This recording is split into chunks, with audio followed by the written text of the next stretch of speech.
Hey church, today in 1 Thessalonians chapter 5, we see several things that Paul is talking about. One is the return of Christ. We also see how our lives should be lived in anticipation of that day.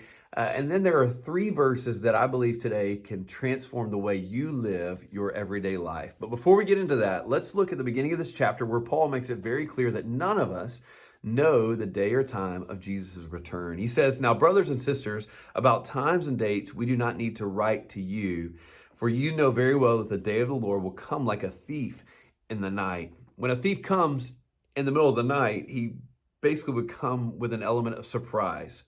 And for those, Paul says, living in darkness, that's what it will be like. But he says, for those of us that are living in light, it should not take us by surprise. Verse 4 says, "But you, brothers and sisters, are not in darkness, so that this day should surprise you like a thief. You are all children of the light and children of the day.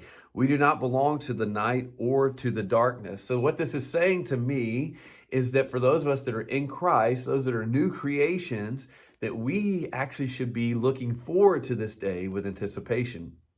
And Paul now gives us ways in which we should live our life looking forward to that day. Very specific things. He says, "So then let us not be like others. Let's not be like the world who are asleep, but let us be awake and sober." And skipping down, he says, "Let us be sober, putting on faith and love as a breastplate and the hope of salvation as a helmet."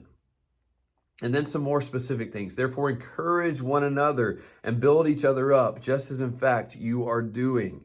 Live in peace with each other. And we urge you, brothers and sisters, warn those who are idle and disruptive. Encourage the disheartened, help the weak." And this one right here is tough, I think, for anybody in our everyday life. Be patient with everyone. Anybody else struggle with that? Like from time to time, day to day, certain people, "Oh, it's hard for me to be patient," but that's what we are encouraged to do, is to be patient with everyone. You see a common theme here, I think, that all of these things that Paul are saying really have to do with the way we're treating others. Make sure that nobody pays back wrong for wrong, but always strive to do what is good for each other and for everyone else. You know, a simple way to put all these things, really? Live like Christ. Be like Jesus. And none of us are perfect, and we have God's grace and his mercy, thank the Lord, but be as much like Christ as you can in the days leading up to his return.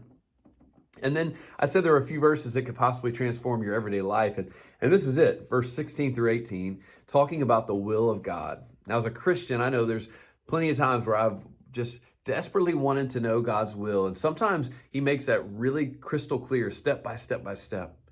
But there's other times that I'm just not exactly sure, and I'm just seeking him. Well, I want to tell you this today.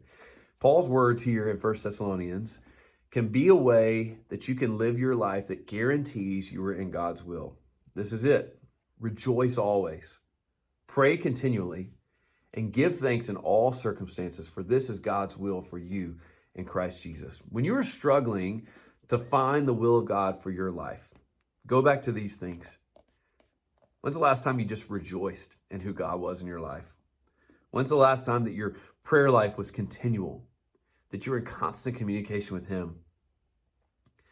And when's the last time you just gave thanks? So many things we take for granted that God has done for us. Go back to these things when you're seeking God's will for your life. Go back to these things. And in the meantime, as we anticipate Jesus' return, live as much like Christ as you can in the days leading up to that amazing day that will come.